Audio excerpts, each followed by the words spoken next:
speaker is Nathan Strebel, who is doing his master in psychology currently and is an aspiring psychotherapist who starts his psychotherapist training in August in integrative CBT. He's been working in the lab of Milan Scheidegger at the University of Zurich and is a board member of the which I'm, by the way, also part of. I forgot about that earlier, since recently. And he's going to talk about the role of the subjective experience in psychedelic-assisted therapy from the patient perspective. He gathered data through an online survey from around 20 patients that have undergone therapy in that medical use program that Pia was talking about earlier, and asked them, how did the subjective experience of your trip relate to your outcomes afterwards? And he's going to present that data today here for us. And a warm welcome to Nathan.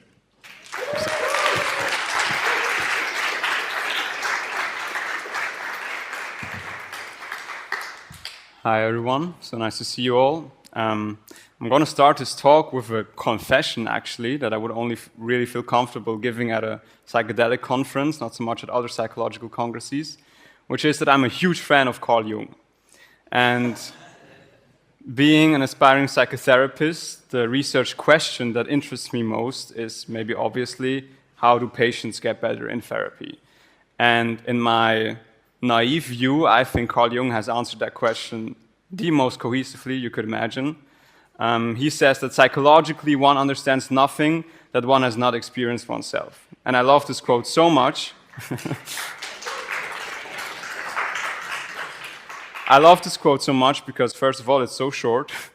And second, it holds like really deep wisdom in it, I think, twofold. First of all, he says that to get better psychologically, you have to understand what's happening. You have to have a psychological understanding of your problem, but also of the solution to it. Maybe even that there is no solution to it.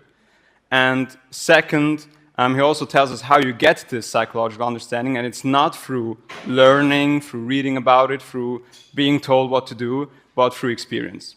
And I really like that, and that was really the whole inspiration behind this study.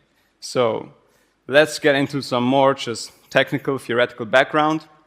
I'm going to try to level the playing field here for a quick moment, just that we're all on the same page. Psychedelics have been used now for a couple of years in studies, and they show huge potential for a variety of psychiatric diseases.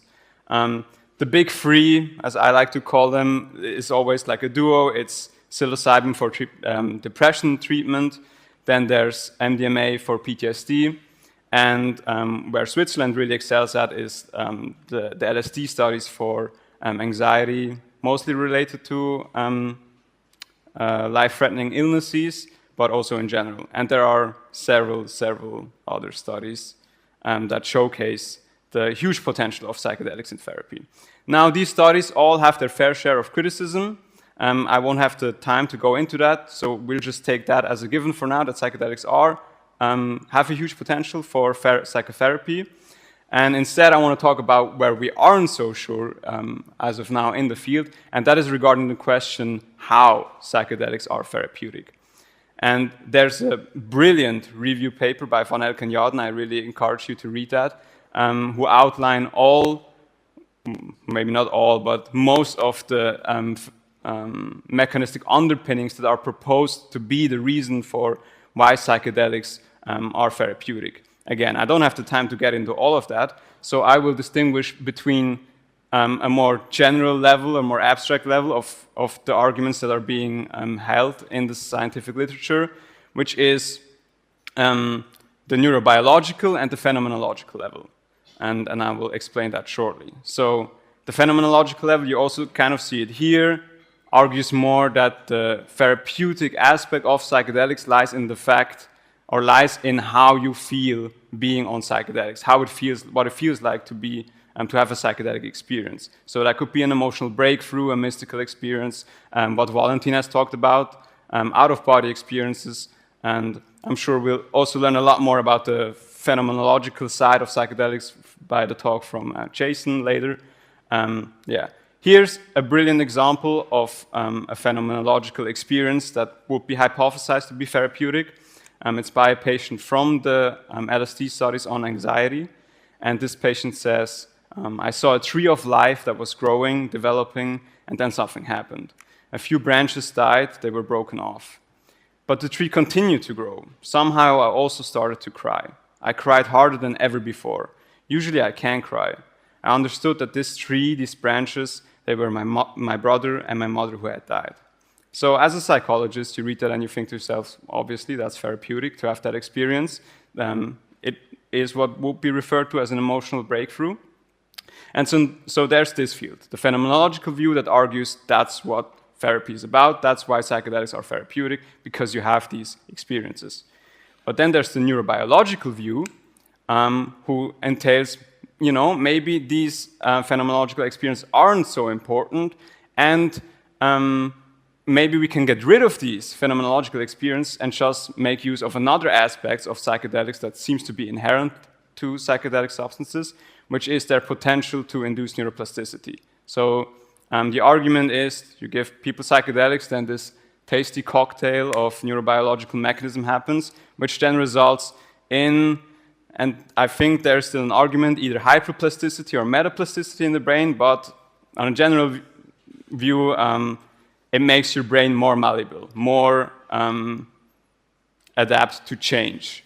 And the sort of conceptualization of psychopathology that lies beneath this theory is that almost all psychopathology can be conceptualized as some form of stuckness, as some form of rigidness. So like in depression, you are stuck in your thought patterns. OCD is an especially well-suited example where people are stuck in their behavioral patterns and their thought patterns.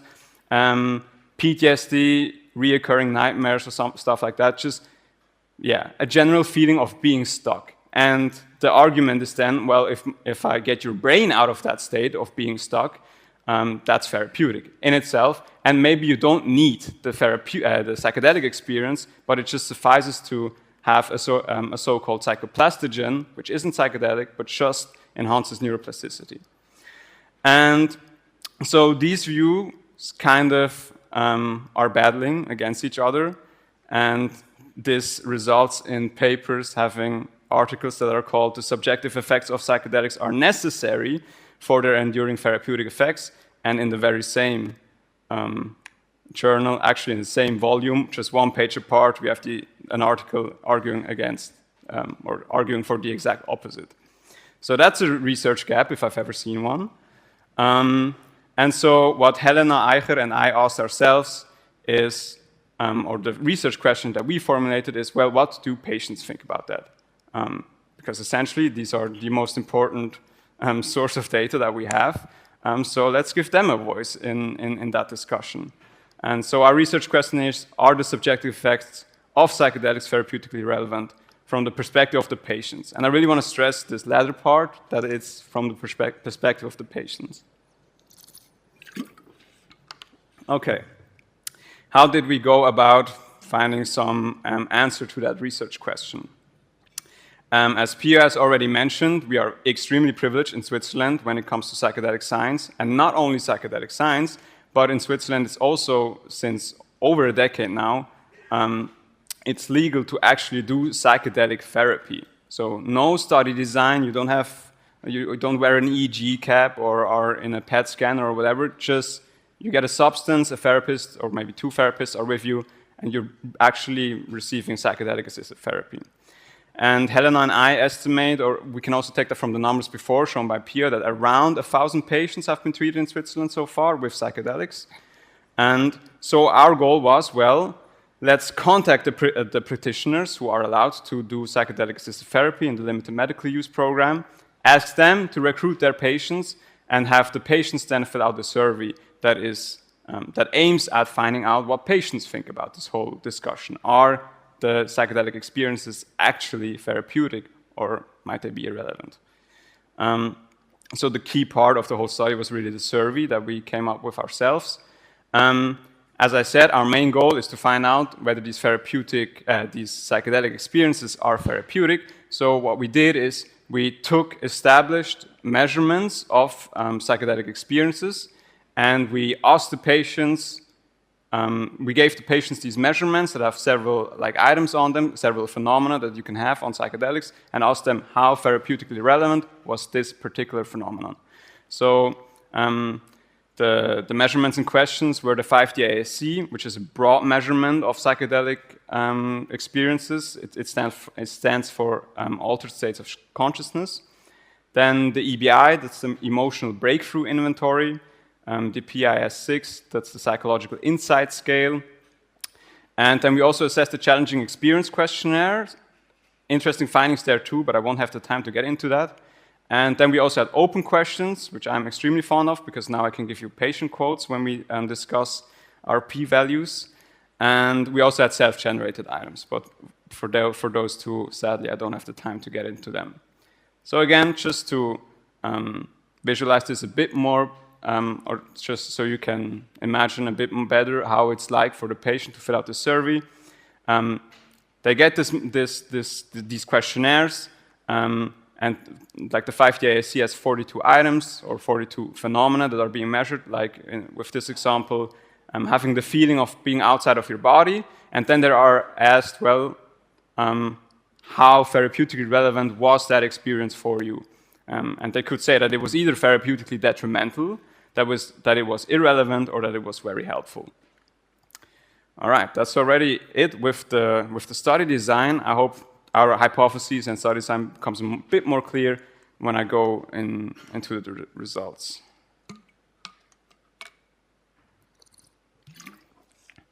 So first of all, I think that's very important, the sample. We actually reached 33 patients, which I'm very happy about, because some dusty, vague memory of a statistics lecture tells me that you need 30 participants to achieve normality, so very happy with 33 patients. Gender was distributed equally, age rather on the older side, pretty educated, as you might imagine, extremely white or European. Not that many psychedelic experiences in psychedelic-assisted therapy, and also not that many experiences outside of psychedelic-assisted therapy, except for that guy who had like 100 plus. But yeah, 50% of the sample didn't have any psychedelic experiences before entering psychedelic-assisted therapy, which I think is cool to know, but then again, still 50% had. And yeah, the last psychedelic-assisted therapy experience was pretty recently for most of them, and most of them were still in psychedelic-assisted therapy. Diagnoses, pretty much what we see with what Pia has already mentioned. The main diagnoses were depression, PTSD, and anxiety. I don't think oh yeah, you can see the numbers, like 60%.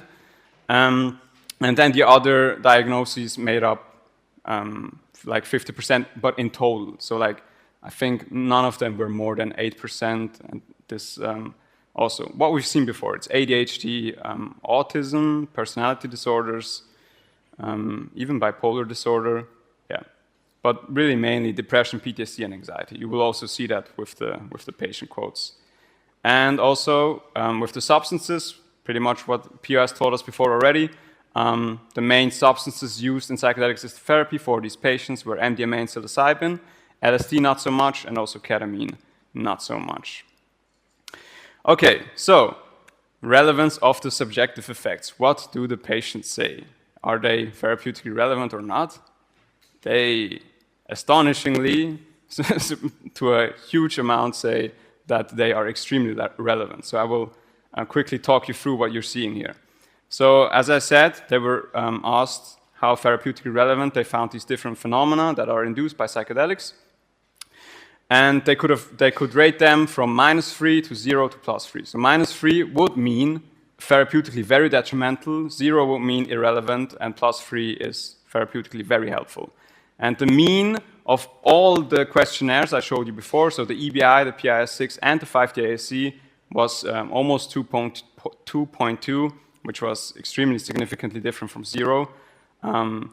So yeah, just statistically speaking, the patients very, very, very much think that the subjective effects of psychedelics are actually necessary or helpful in therapy. Maybe just a side note, also when you include the challenging experience questionnaire, which wasn't in our hypothesis, in this mean, in this statistical test, it also turns out significant. All right, let's get into some patient quotes, because we also asked the patients, well, there's this debate in the field, do you even need a psychedelic experience? What do you think about that? So here's a first patient quote by a female patient with depression and PTSD. And she says, "I firmly believe that an improvement in the perception of self, which shapes mood and behavior, is due to one's experience of psychedelic journeys. Cognitive understanding of one's problems alone only helps so far, because it remains an external view. It is the personal experience that leads to a new experience of the self and takes effect from the inside out." I won't comment too much on these quotes. I want you to just take them in and make your own judgments about them. There's another nice quote by a female, another female patient with PTSD. She says, "I'm a very cerebral person. I try to analyze everything and stay in control at all times. The substances showed me completely new ways. I relived the most terrible fear and at the same time realized that I didn't have to fear death. You have to experience and really feel all these things in order to be able to let them go and or integrate them." And then one last quote by another female patient with PTSD. She says, "I don't believe that switching certain levers in my brain would trigger the same understanding without these experiences. Perhaps changes in behavior, but not a conscious derivation of these changes." So what I really want you to take away from this is that both numerically, statistically, we see that patients really value the subjective effects, but we also see that qualitatively. Like the question I just told you before, or where these quotes came from, we explicitly said you don't have to answer this question. This is sort of the debriefing of the study. And every single one of these 33 patients answered the question, because, which I think just shows how strongly they feel about that. All right, so maybe, or at least I thought this is not too surprising of a finding, but still nice to find out. What I was even more interested in is which psychedelic experiences especially do patients find are therapeutically helpful. And our first hypothesis there was that the 5D-ASC, which contrary to its name has 11 dimensions, our hypothesis was that these 11 dimensions would differ significantly in the therapeutic value assigned to them by the patients. And that also was confirmed, which we are very happy about. So you see here the means, or the box plots of all the 11 dimensions, sort of from highs to lows, and you also see that like one almost is at ceiling effect. You will also notice that I left out the names of the dimensions, and that's because I want to play a quick game with you, and I want you to guess which one you would think that the patients would rate as the most therapeutically helpful psychedelic experience. I know you all know the 11 dimensions by heart, but I still put them on there, so for me, really. Yeah, does anyone want to take a guess which one of these 11 dimensions was rated as the most therapeutically helpful?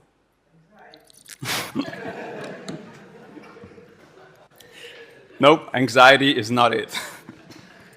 That's a wrong answer. Yeah. Sorry? 8. What is 8? 8 complex imagery is up there, is a good guess, but not the highest rated. Over there? 5 is disembodiment, also not it. I haven't heard the right answer yet. No. You would be very happy about that, Hector, actually. Yeah, who said that? 10 points to you. You will be a great therapist. You know your patients. Blissful state was rated as the most therapeutically helpful experience. I'll contextualize that soon now. But before we go to the broad picture again, because it's so much fun and I really enjoyed the animations, which facet could that be? So for some people, very therapeutically helpful, for some actually very therapeutically detrimental. Any idea what facet that could be of these 11? Anxiety, yeah, absolutely correct. Which makes sense, I think. Like for some people, they just like the challenge. Maybe they have a sort of therapeutic experience in having an anxious experience, whereas other people, they just don't like being anxious, which is understandable, I think. All right, so let's zoom out again. These are all the facets. Some of them were actually not significantly different from zero, like elementary imagery, impaired control and cognition. I think anxiety already was significantly different from zero.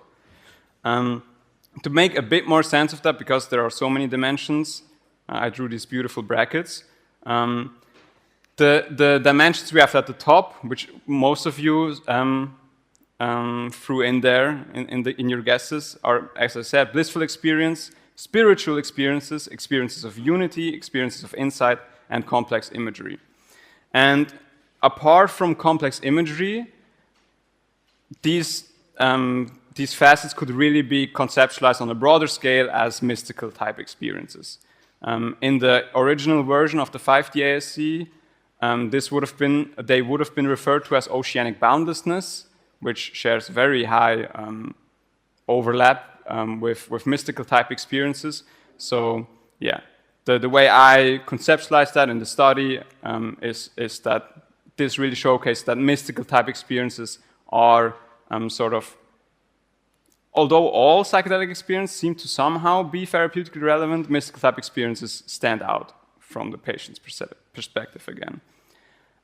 We had some great accounts of mystical experiences before by the talk of Valentin, but I want to give another example here from a male patient with bipolar disorder, which is really a beautiful example of a mystical experience. He says, "I wanted to free myself from my shackles and seriously find lasting peace. I decided to take my experience into my own hands, breaking with the usual protocol, and seeking enlightenment myself.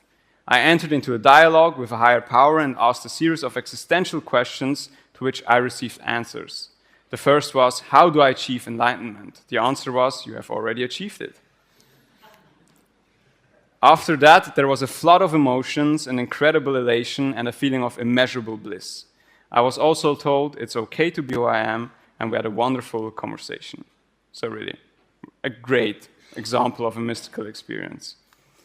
Okay, then, our next hypotheses were that although general measurement of psychedelic effects or psychedelic experiences might be therapeutically relevant, we hypothesized that emotional breakthroughs and psychological insight would be even more therapeutically relevant than that.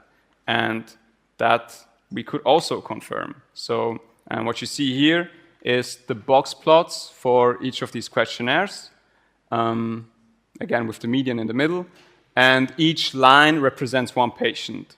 And what I really find striking about these results, apart from that they are significant, is that I think only one line of a patient goes downwards from the altered states of consciousness box plot, which really indicates that for almost every patient, the emotional breakthrough phenomena were more therapeutically relevant than the more broader measurement of altered states of consciousness. And the same goes for psychological insight. Again, like 3 was the ceiling. You couldn't have had a higher score. And you see so many green dots here at the top and also here. So yeah, which might, like, in the end be a limitation. Maybe we should have had the scale go further upwards and be like more, have like a higher ceiling where it's like I was completely healed due to these effects. But yeah, again. Let's zoom in a bit. What is an emotional breakthrough? Here's a beautiful example of a male patient with depression and anxiety disorder. He says that the psychedelic experience helped me to understand the feelings of shame and deep sadness I felt growing up without my deceased father and not being able to talk openly about him.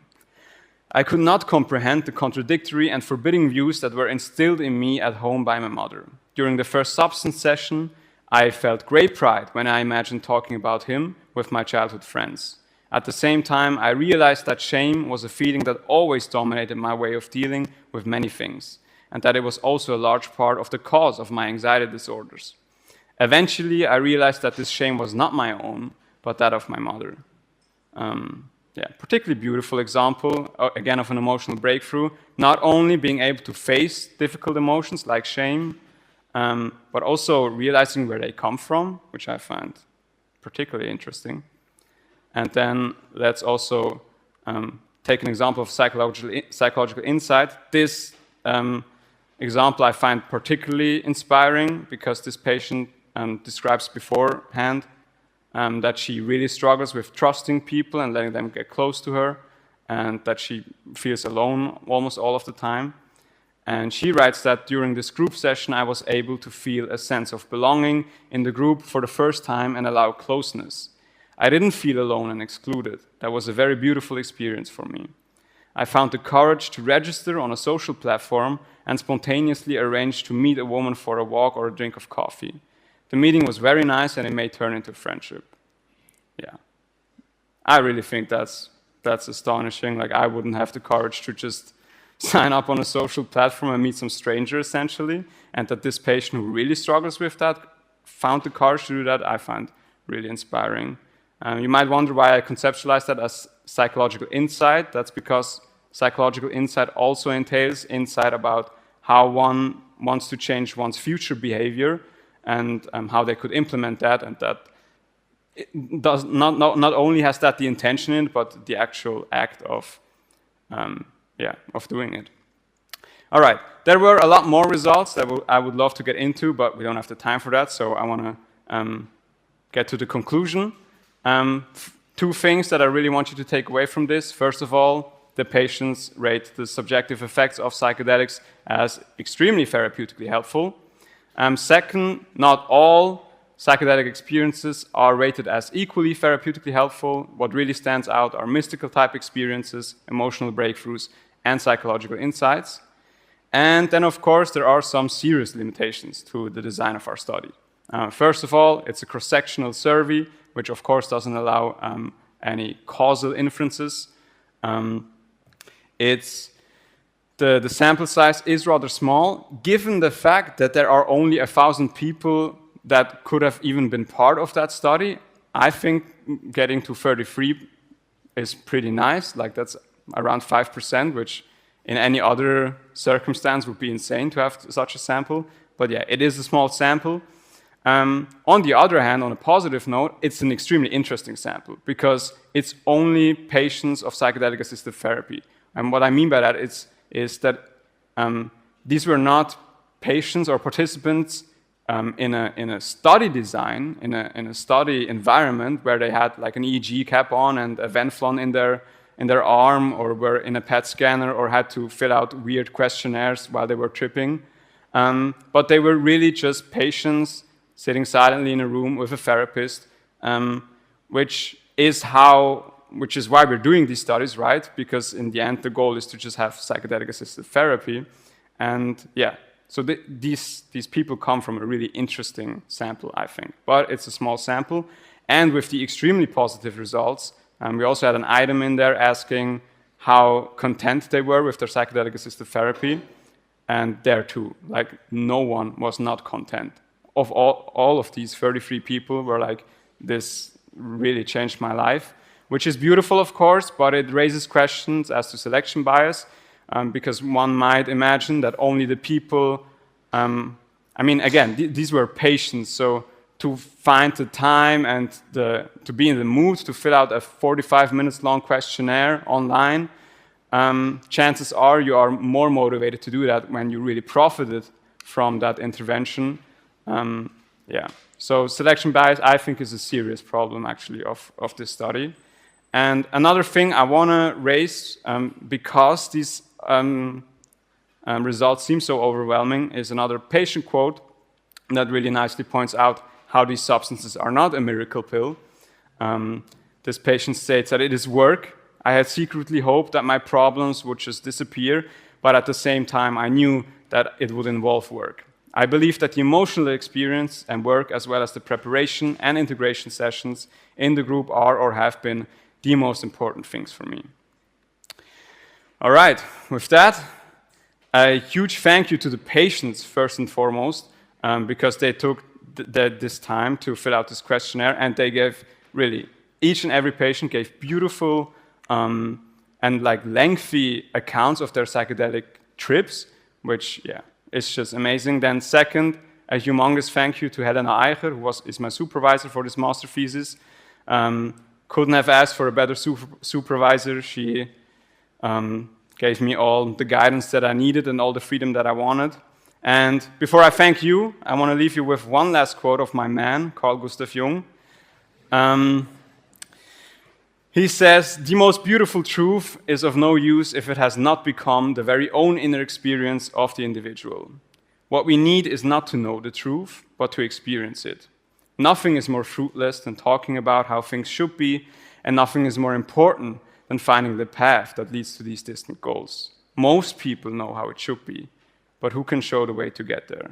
And I really want to share this quote with you because I'm very convinced that a lot of the people who are in this room currently will be the people who show us the way to get there. So thank you all for being here and being part of this.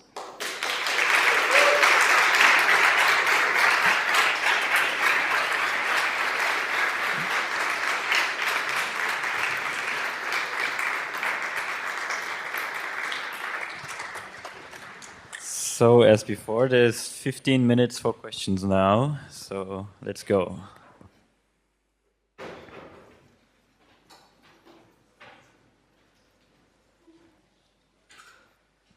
First of all, thank you for your inspiring talk. And then I have two questions for you.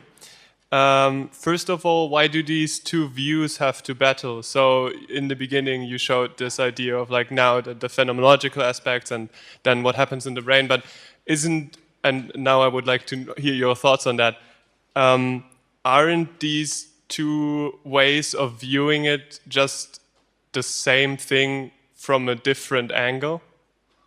Yeah, brilliant question. I'm really thankful to Olson for writing this paper that the subjective effects may not be necessary, because I didn't find any other paper that would like particularly argue against the importance of subjective effects. And in fact, Olson himself, the one I cite here, says that while the subjective effects may not be necessary, they might still be like extremely beneficial. All he argues really is that maybe we can also achieve therapeutic effects with psychedelics without these psychedelic experiences. And he makes a great argument for the importance of exploring that proposition, because some people are afraid of psychedelic experiences. And some people are actually excluded from studies, like people who have schizophrenia in their family or bipolar disorder. And towards your question, I think these views are extremely reconcilable. Like, even with neuroplasticity, if you have more in-depth questions, please ask Abigail and not me. But the way I understand it, even with neuroplasticity, we aren't even that sure whether that's just the substance that induces neuroplasticity, but it might just be the fact that you have a completely transforming experience, which then might induce neuroplasticity. So, and another more like pharmacological argument for your case would be both subjective effects and neuroplasticity are very much linked to 5-HT2A activation. So I think these views are totally reconcilable. And I just needed a research question and a research gap. And now the second question was regarding, so you looked at how important the people thought all of these scales, or rather all of these experiences are to them. But now, did you also maybe look into what did it mean for the symptoms? So did the symptom reduction have anything to do with how important they thought and how high then the respective experiential aspects were?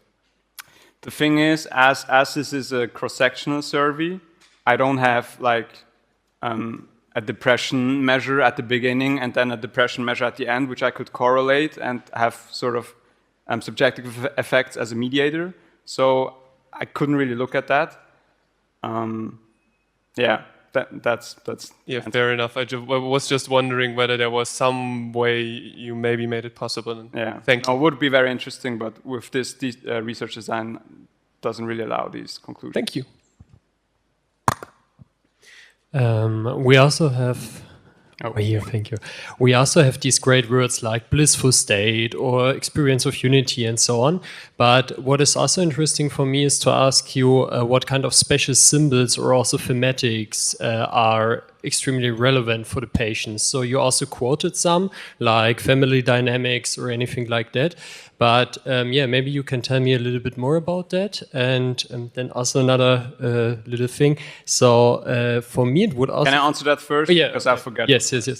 Okay, so I can't really comment on symbols. Like if you're referring to like Jungian symbols or whatever, they weren't really mentioned in these patient reports, as far as I remember. What I can comment on is that a striking theme seemed to be revisiting old memories. So yeah, people really vividly described old memories coming up. I remember one patient had like a motor accident, and he relived that motor accident again, but this time he got all the help that he needed, and that was like the therapeutic experience for him. Yeah, people talking to their parents, their ancestors. But then again, as I mentioned, mystical experiences that were not personal at all, had like no real relation to the history of the patient. Yeah, does that give you some? Yeah, and especially to the mystical experiences, I guess it would also be so interesting to repeat a study like that with a low dosage of psychedelics, so that you don't have these kind of mystical experiences occurring, and then maybe also another kind of effects are more important for the patients, but I don't know. But that was just an idea of mine, and also because you like Carl Gustav Jung to work with something like free association or anything like that, and to study these kind of special phenomenology would also be pretty interesting. Yeah, but it's just agree. an idea. Yeah, thank you. Hey, thank you for the talk, Nathan. Oh, yeah. First, I'm sorry, I will give you a shitty question. But I write some Ben, can questionnaire. you microphone to someone else, please? No, I'm kidding. I did some questionnaire like this in the past, and the way you write your question change a lot the answer. So, for example, I was wondering if you ask them, did you feel it therapeutic, or did you think it was therapeutic? Mm-hmm. Because for a patient, in his perspective, if he's not aware of all the neuroplasticity effects that we know, if he know all about his experience but nothing more, maybe he will associate it easily with the therapeutic effect. But if he's aware of all the neuroplasticity or pharmacological effects also, maybe it will change his answer, even if I'm not surprised by the result like you. So this is my first question, if you want to answer. Thanks for giving me that time. Yeah, that was a huge... I had like hours-long discussions with Helena, how we wanted to frame these questions. This is how we framed it. So we asked them to, when they experienced the phenomena the most intensely, how therapeutically helpful was it for them? And yeah, as an anchor point, we wanted them to see that it can also be detrimental. Like it doesn't have to be therapeutic or irrelevant. You can also say it's -3, it wasn't good for me. But yeah, I very much agree. It's very hard to formulate these questions in a way that doesn't already sort of influence the patient to give the answer that you as the researcher would expect that you would get from that. Yeah, and as for like the open questions, as I said, like the last question of the whole survey was just a debriefing. So they're very openly stated, that's the purpose of this study. This is this discussion in the field. What do you think about that?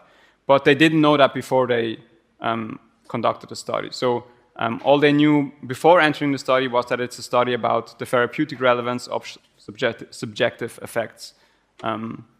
But yeah, that could already be a primer in the direction to argue that the psychedelic effects are very therapeutic. Is that what you were hinting at? Yeah, thank you. And my other point was, what is your interpretation of this view? I mean, for example, we know that dreams can help for emotion regulation. And so do you think this experience, psychedelic experience, can help to lead this new neuroplasticity? Because to have more neuroplasticity is something, you can create more connection between neurons and new connection, but maybe you have to lead this, and maybe the brain is using this experience to lead this. What do you think about it? My interpretation really is best captured again by this Jung quote I opened with. I just think psychologically you don't understand anything if you haven't experienced it.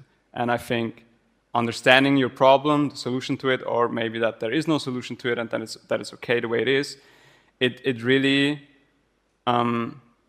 helps having an experience that shows you that instead of me telling you that. I mean, the case I showed you of the mystical experience, where the patient talks to some entity and asks the entity, how do I achieve enlightenment? And the entity says, you have already achieved it.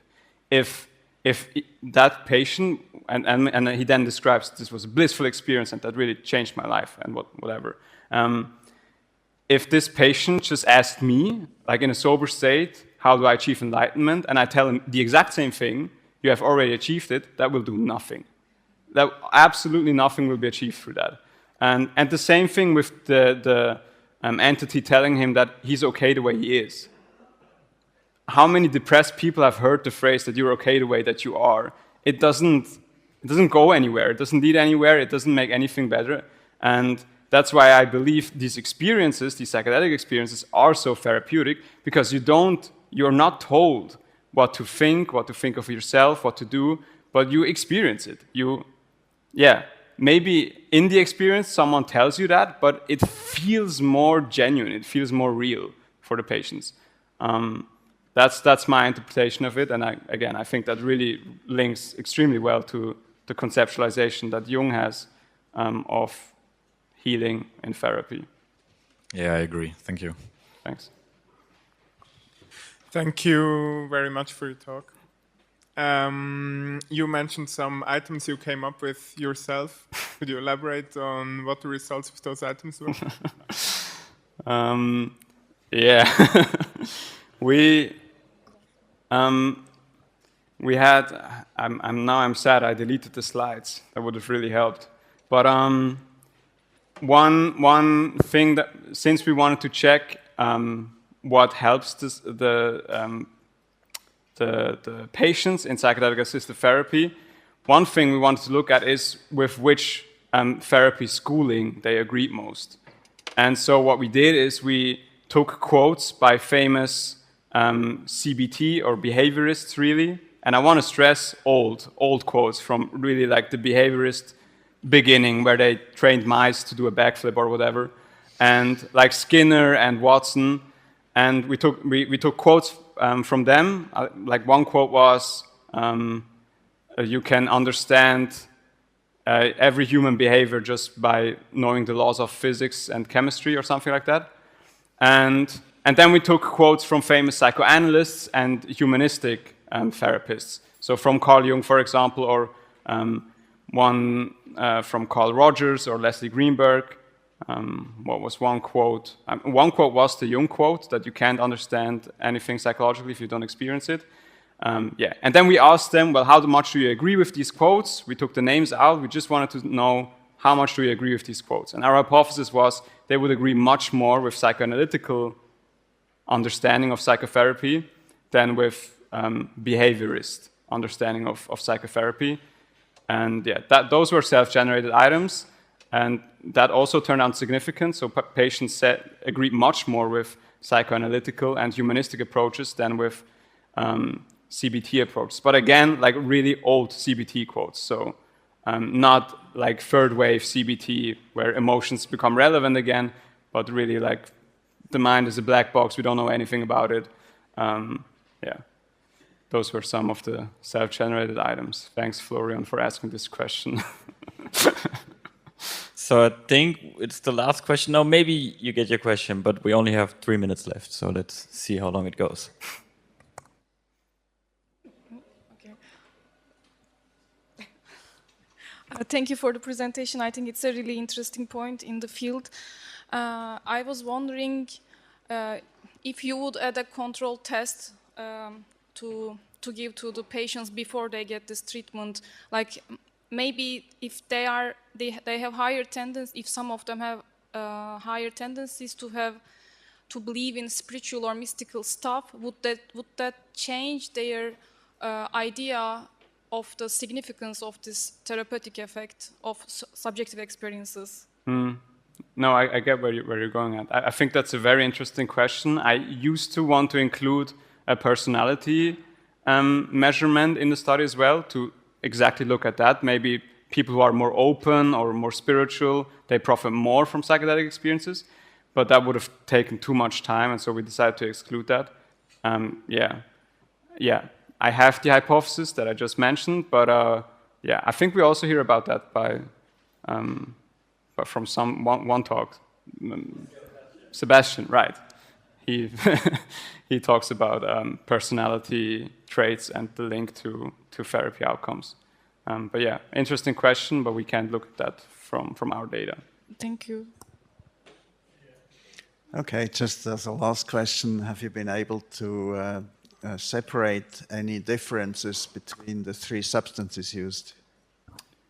Good question. I have not looked at that, in fact. I didn't look at whether MDMA, psilocybin, or LSD had significantly different measurements in therapeutic value. Interesting question, though. Could be, yeah. I mean, the data's here. We might do that. Cool point. Thank you, everyone, for these amazing questions, and thank you again, Nathan, for this very insightful talk.